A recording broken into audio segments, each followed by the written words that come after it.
always start my interviews off with asking the artist to give like a brief introduction of who they are, like who you are, where you are from, and what you do. Who I am, where I'm from, and what I do. Mm-hmm. What's up, y'all? I go by the name of Sean Wyatt. I am an artist pertaining to music mainly, rap, R&B. I'm all around. What was the other one? I had to say where I'm from, Dorchester, Massachusetts. And I feel like I can get deeper with who I am. I'm a person that's very straightforward and I speak truth. I speak truth in my music. Shit that resonates with me, you know what I mean? And if it resonates with the consumers as well, then y'all like me, you know what I mean? We're all connected in a way. Facts. But yeah, that's a little brief introduction of who I am. That was a good introduction. Mm-hmm. Good job. Off the top. Talk to me about how you first got started into music. So tell me about your music journey. When I was in, how old was I? I think like 12.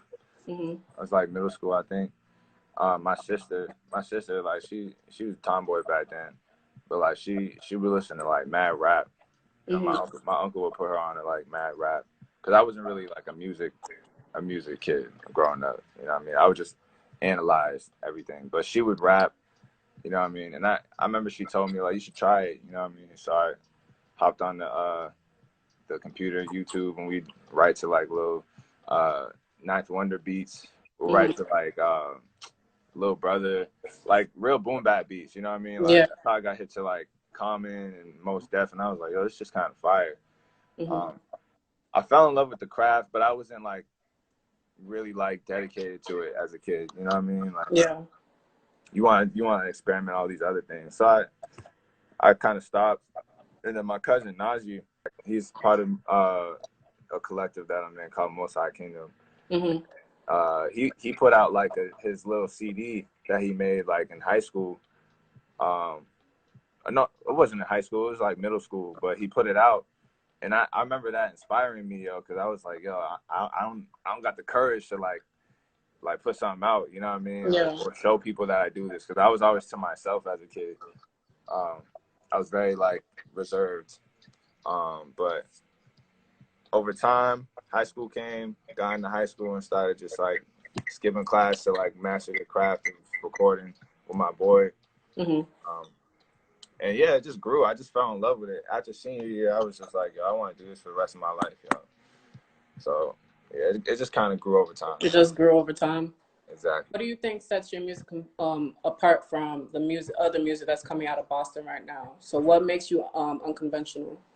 Why do you feel people gravitate towards you as an artist? I feel like people gravitate towards me because I'm very sincere. I'm real with what I say. It's real shit. You know what I mean? Like I put true feeling and emotion into my music. I'm not like suppressing anything. You know, I spill it all out. And I feel like as a human being, we need to do that more. Especially as Black men. A lot of Black men don't do that enough. You know, so I feel like that's how I'm unique. You know, because I use my real life stories that I went through. You know, and whoever relates to it, you know? Yeah. I feel like that's the thing too with Black men. Black men don't really like, are so afraid to like show their emotions. I think men in general, not just Black men either. But, I know, but I say Black men because it's like we grow up in a really hard bubble. You know what I mean? Like, yeah, that's true. I feel you. A harder bubble. They're scared of judgment, of being judged by others, so they try to like, I don't know. They don't really like to express themselves because of the judgment of others or the concerns, like the opinions of what other people think about them. Yeah. So. I hear that. I feel like music should be free too. That's another thing. I'm very free with my music as well. Like I enjoy dabbling into different type of genres. R&B is cool, but I started with rap first. I'll try to do like indie shit. I have some indie shit that I made with Give DJ. It's cool. You know what I mean? Music is freedom. It's supposed to be free with your creative mind. Cause like there's one you in the whole world. Why not? You know? Yeah, and I think that's another thing that like made me like really interested in you, because you don't just stick to hip hop or R&B. Like you venture out into other things, and you don't see that often. It's like Exactly. when someone's in like one, like starts making music in one genre, that's the genre they stick to, but you don't. Exactly. In January, you dropped your project, Eternal Dialect, yeah? Hmm. And it was a while since you dropped the project. When was the last time you dropped one before you dropped Eternal Dialect? I dropped a project called Dear in 20, was it? I think it was 2018 or yeah, I think it was 2018. Mm-hmm. And then I waited for like a year to put something else out because I was already working on Internal Dialect and I had like a concept that I wanted, Mm-hmm. you know, and it was really hard to put that together because like I'm not like I definitely put myself as an overthinker because I definitely overthink a lot. You know what I'm saying? When it comes to like putting things in order, you know what I mean? So it was a lot of that. But then like the whole Cousin Stizz thing came out, like, and that kind of like took me in a different route. I'll say, not in like a bad way. Of course not. But I'm saying like more so for um my delivery on what genre I wanted to put out. You know what I mean? Yeah. People were assuming I was gonna put out like a rap album because I did like a rap song with Stizz. You know what I mean? But like I had to shake them up. You know what I mean? Yeah, you shook shit up. You shook it up. That's it. But yeah, it was like a year. I put it out like a year after. Mm-hmm. The journey was crazy. It was Yeah, so a lot of fun. I want you to actually talk about like the journey into like putting out Internal Dialect. Like, what was that process like? Why did you feel that this was the like when you dropped the project? Why did you feel that was the right time to let it out? January, Was it mainly 9th or because 10th? it was the 10th, I think. 10th. It was Okay. supposed to come out on my birthday, the 6th. Mm-hmm. I'm a Capricorn. I just wanted to put it out top of the year because why not? You know what I mean? I dropped my other project on my birthday too.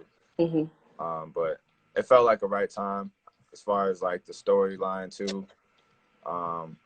Yeah, it was just how I was feeling, you know. Anytime I'm feeling like a gut feeling like, okay, this is the time to do this, I'm gonna go with it every time. I don't know. I just feel like it suited the tape for sure.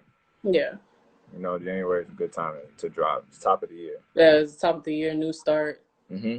new beginnings. Start clean, you know. Yeah, it's clean slate. What was the inspiration for the project? Like, what inspired you? Inspiration was a lot of uh, life obstacles through people, through myself, mainly through myself. That whole tape, Internal Dialect, is about myself and my inner demons, yo. Like writing everything that I internalized and never released, you know what I mean? So I could just get it off of my chest. It's kind of hard to put it in music because it's a lot of sensitive things there too. You know what I'm Yeah. saying? Talking about my friend that passed, RP Tab, Mm-hmm.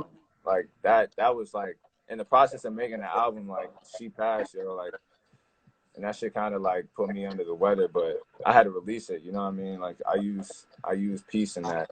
Yeah. Um, she's you know what I'm saying, looking over. Yeah, And facts. looking over. You give that love and it comes right back. Family shit too. Like it was just mad shit. But also like showing the bad side in the beginning, but in the end and the conclusion is freeing your mind and understanding that you create hell in your mind. You know what I mean? Like Facts. internal dialect is like it's an internal dialect that you like. Internal is inside. You know what I mean? Dialect is speaking. Yeah. So it's like whatever you um, whatever you create in your head is gonna be a reality. I was trying to conclude the whole tape as like freeing your mind. So from top to bottom, a lot of people nowadays too, I forget, like they don't be listening to albums top to bottom anymore. They'll just choose. Right. You know what I mean? But that was the whole concept of the tape. You listen to it top to Top bottom to bottom. and understand the real message behind it. That's why I think it went over a lot of heads too. You can tell that too while listening to the project. Like it's like like it's just like transitioning from one emotion to the next, and then finally you reach that point where you're just like, damn, like it clicks, and like you said, you're free. Like you freed your mind. I picked like the songs that I really liked off the project, and I'm basically gonna like read a line to you, and I'm gonna ask you a question based off that line. The first one is portrait mode, right? Yeah. Battle of off all those leeches, suck your spirit, then leave it. How do you maneuver people that try to drain you of your energy? Oh man. So I'm a person that analyzes first. Once I realize a pattern in someone and their personality, whether it being good or bad, I can determine who they are, like how they move based off of that. The way I detach from it is like I can be cordial, but I also know how to not be open. You know what I mean? Like I'm not open with everybody. Like it's that's detrimental in some cases. Facts. You go with your gut, yo. Like Yeah. a lot of people don't understand that, but like it's really dangerous, yo. Yeah, that's true Capricorn behavior, low key, on the highest keys. I'm not even gonna front with you. Yo. That shit is so because my sister's a Capricorn too. Oh, word? Yes. So what's her birthday? January 18th. Oh, okay. Yeah, so I know how it goes. The next track is Misunderstood. And the line that I picked from it is, "You black queen, these beings don't understand you." Do you think it's a good thing to be misunderstood sometimes? Why or why not? That's a great question. Damn. Okay. I think it's good to an extent to be misunderstood because you don't really have to always have people understand you. Right. As long as you understand yourself, yo, that's all that really matters, yo. Like, if you know you, like, people can say, oh, this, that, and the third about who you are, but it's like, if you know who you are inside, then it don't really mean nothing. You know what I mean? But I put that line for black women because it's like, I feel like over time, they're always misunderstood, nigga. Like, that's a fact. Just how I've been grown, just how I was raised too. Like seeing my mom struggle, my grandmama, like over time, it's just like, it's just you see the patterns of cycle. You know what I mean? It's just crazy. Understanding like that, like our generation can really switch shit around if we really understand the power behind ourselves as people. It's like shit will change. Everything will change. So, okay, the next song I picked was Where I'm At, Pressure, but I took the line from Where I'm At. So, the line is... That's one of my favorite songs. Yeah, listen. Okay, we're not going to get... Because I'm going to go all crazy. Like, that's my shit, yo. I'm going to go on a tangent. The line that I picked out from that one is, I don't expect them to understand me. I'm always going to move how I'm supposed to. And I ain't going to act like someone I'm not, really even speak what I'm going through. I was going to sing it, but I'm not going to do that because I do not have the vocals. I do not have the bars. But the question that I want to ask you, as a person that's starting to see the fruits of their labors come into fruition, like since like with this music stuff, how do you deal with staying grounded and not allowing the elevation you're experiencing to change you as a person? Oh man. To be honest, I'm a real spiritual person, yo. Like, so I view things like this.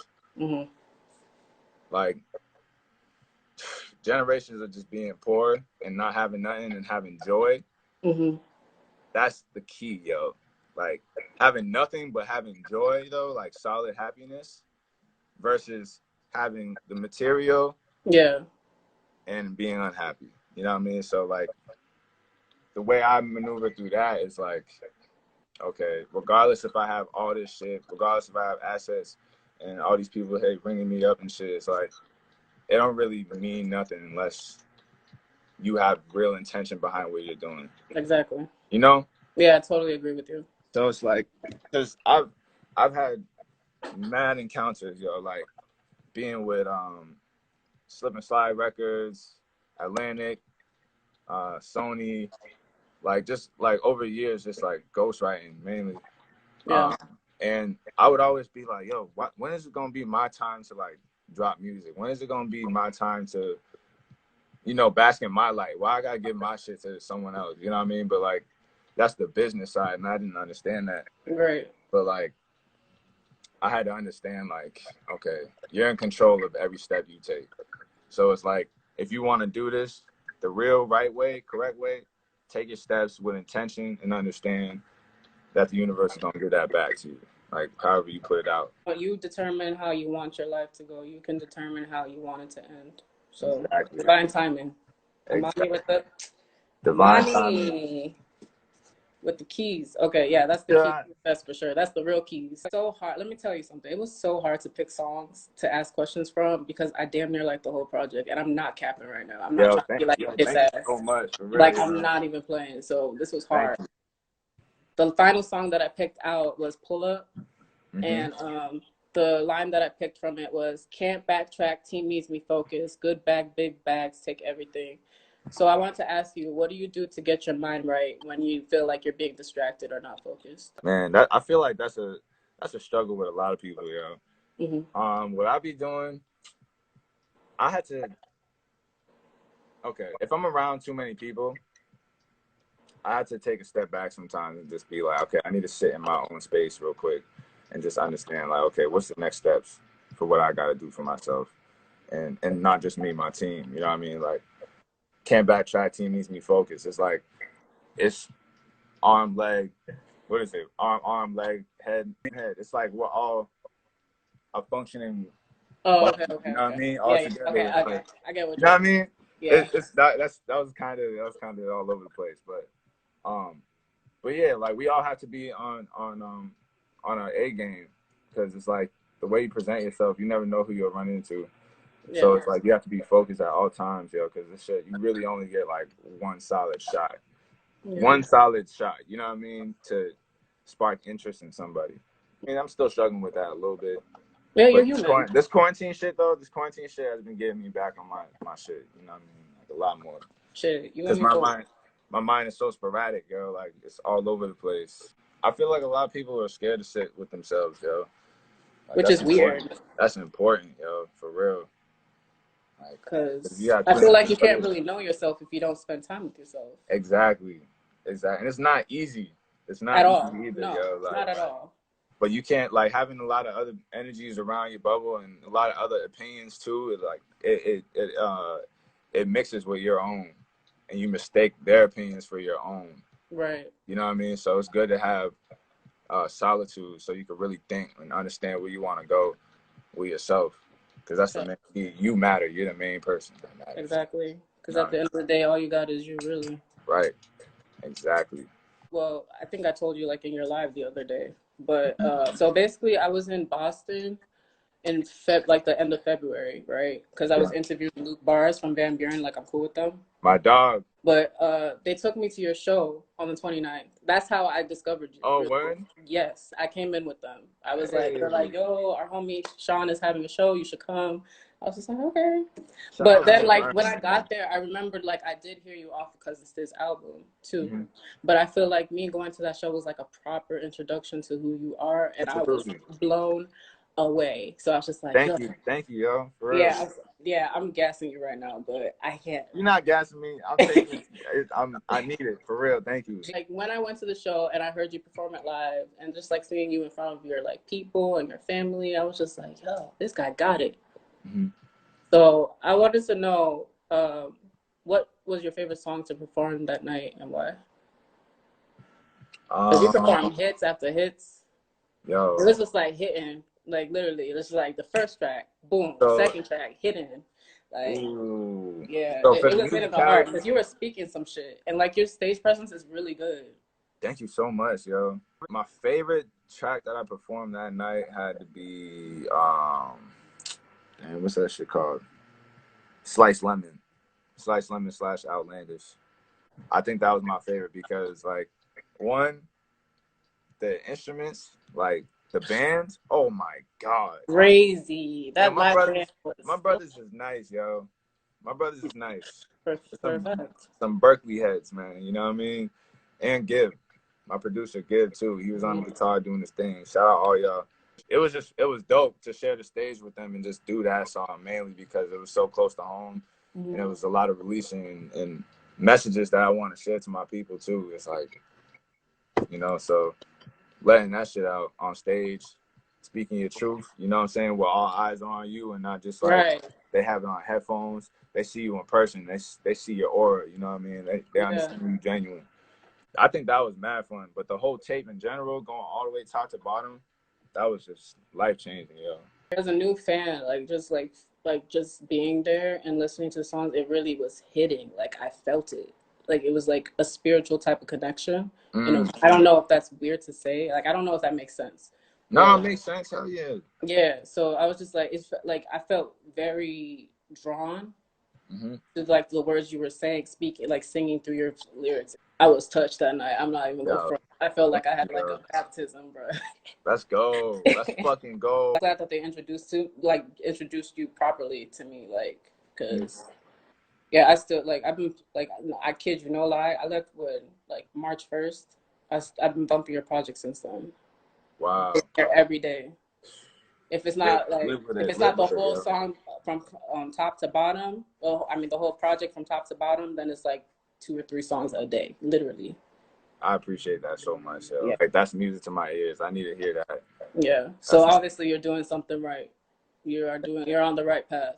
How do you feel about the music scene right now out in your side? Because like you got Van Buren that's brewing, you got Cousin Stizz like putting it on for y'all. Like, how is that? Honestly, like I think Massachusetts right now is just going crazy. Like, it's really heating up because we didn't really have like as much talented people as we do now. And if we did, they were just like in hiding.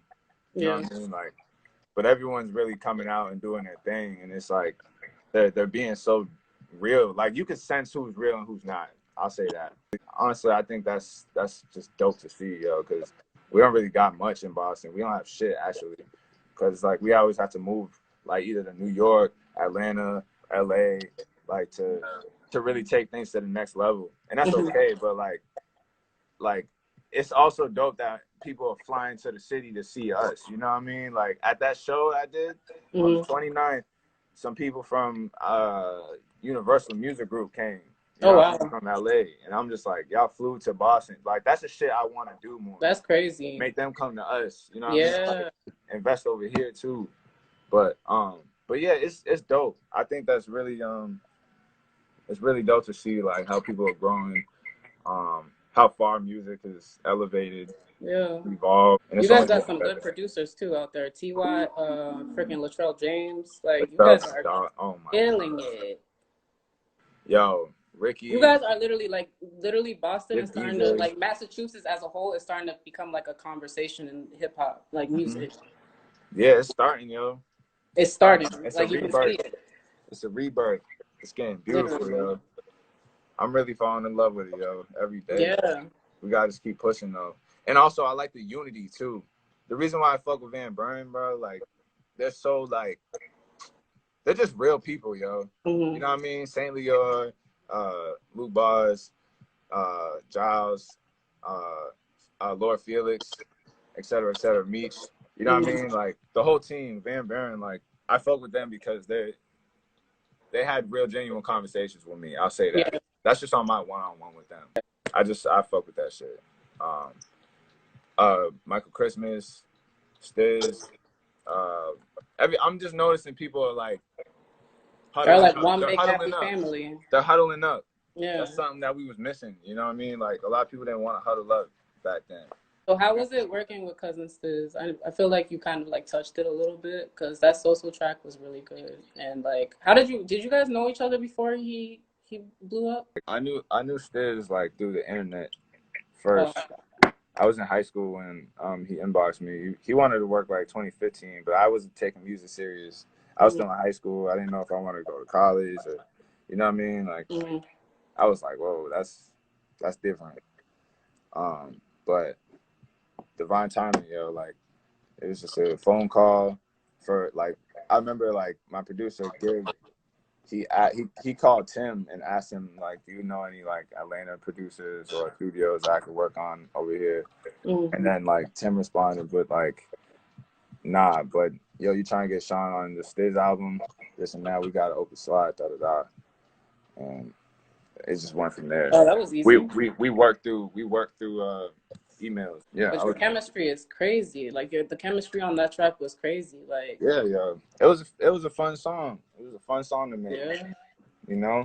That shit was just like a lot of energy. And then I saw that clip from like the live performance when he was out in Boston too. Was it for the Red Bull? Oh yeah. Yeah. The crowd was going nuts. That shit was so fire, yo. It was like a dream, yo, living that shit. Yeah. Like the House of Blues one was crazy too. Mm-hmm. That shit was amazing, yo. Just to see that shit, man. Anytime I get like backtracked, sometimes like when I get in my head a little bit, Mm-hmm. I'll look back at these moments like, yo, this is like what's meant to be, yo. You know what I mean? Like, don't forget that shit. We gotta keep pushing harder and harder. Cause it's like touching that stage. I remember like being in the corner of House of Blues, watching Chance the Rapper bring Cousin Stizz out. You know what I mean? Like Mm-hmm. to like that was 2017, and then 2019 he bring me out. You know what I mean? Like it's so crazy See how what the world happens? works. It's crazy. You set those intentions, you speak things into existence, and it just comes together when you work Full hard. fruition. If you want your supporters to remember one thing about you, what would it be? That I was always genuine, straightforward, loving. Um, damn, you can't. That's a hard ass question, yo. I would say,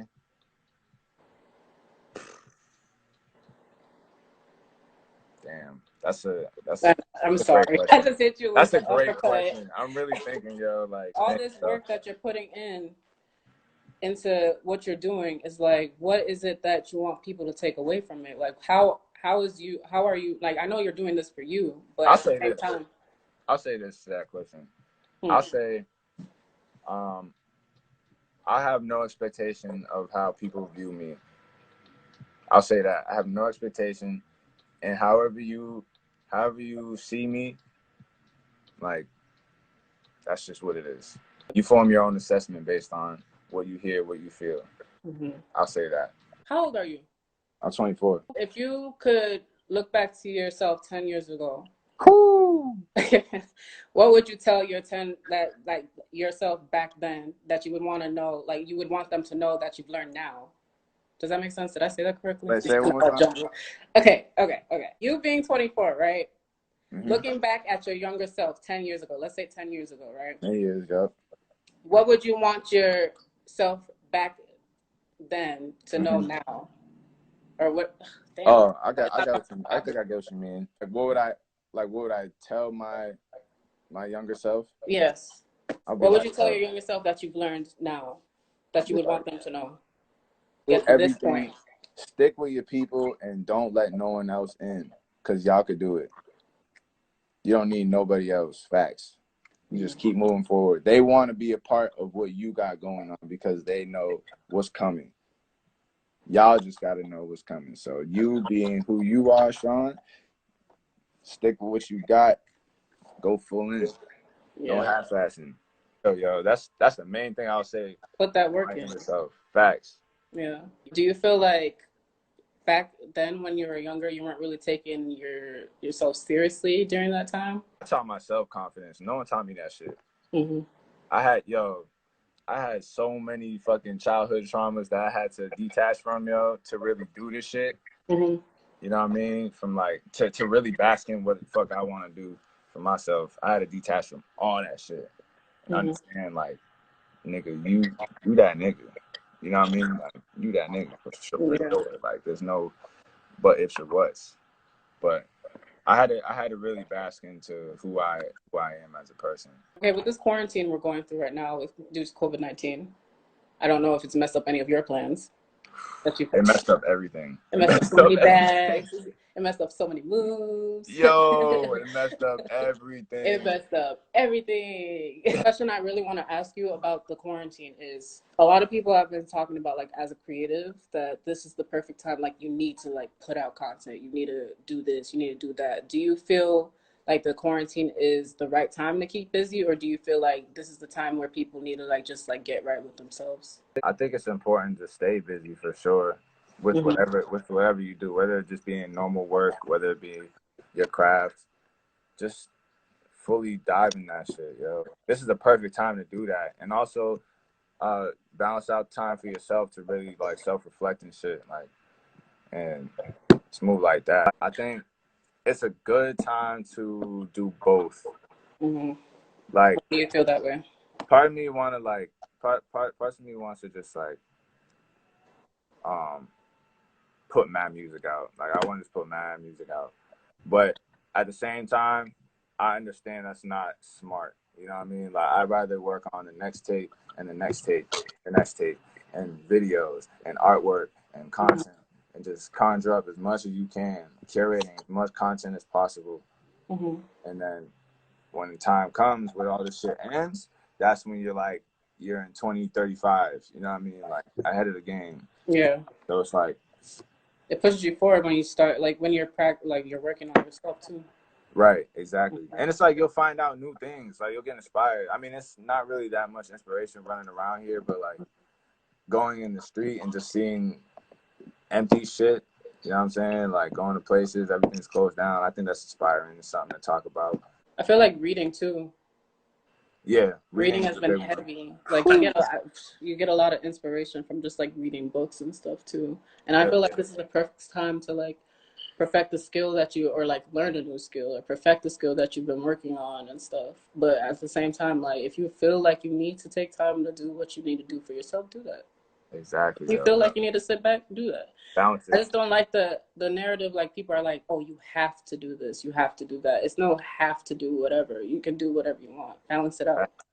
I mean, we don't know how long this quarantine stuff is going to last, but like, what do you have planned next for the next couple months in regards to your music or your personal whatever? I'm really just going to try to focus on just writing. I have an idea of what I want for the next project, but for the most part, I just want to just keep banging out records and see like what ideas can be sparked through the words I write. I definitely do know that it's, oh my gosh, the music is so much. It's like, you know, when you're seeing yourself elevate right before your eyes. Yeah, like, that's where I'm at right now. Like, yeah, I'm close to cracking something really big, yo. that's beautiful. I'm just really taking my time, because that's all I have is dumb leisure time. That's amazing. That's beautiful. I'm happy for you. And also, just drawing and shit. Like, drawing, photography. I ordered some backdrops, some lights for my camera and shit. So I'm really good at getting my photography bag again. You know, put out some art for some people to look at. Probably frame some shit. Are you dropping merch? Yes, merch is dropping. Rob's gonna be mad at me because I forget the date he said. Cause he's managing the drop dates and shit. I just been so like music. You know what I mean? I think it's dropping this week. I'm pretty sure, like Friday, if I'm not wrong. But yeah, merch is done. We got t-shirts, we got hoodies, all sizes. Yeah, it's dope. It's dope shit. He said Friday. Friday. I knew it. I was right. Thank you, Sean, for joining me in Quarantine with Lexiii Dee. I really appreciate it. You know, I was actually very, very, very fucking nervous to reach out to you. I don't know why. Really? Yes. Why? I don't know. What? I be overthinking stuff, okay? Yo, people always say this shit, yo. I'm really I be in my head, I'm just like, oh no, what if he doesn't want to? Wait, I'm not big enough, I'm not one of these, but I'm just like, Alexis, fuck that. No. Like, you're that bitch. Come on. Not to call myself a bitch, but like, you're that girl. I understand your language. Okay? That's it. Like, you're that girl. Like, if he turn you down, girl, brush it off. Like, move forward. Right. There's more to come. Well, make sure you guys listen to Internal Dialect. It's available on all streaming platforms. Follow Sean. If you don't follow Sean from my side, go follow him. Check him out. He's really dope. He's upcoming in Massachusetts. Thank you so much for taking time out of your day to be a part of this. Absolutely. I will talk to you whenever. Keep in touch. All right. Peace and love.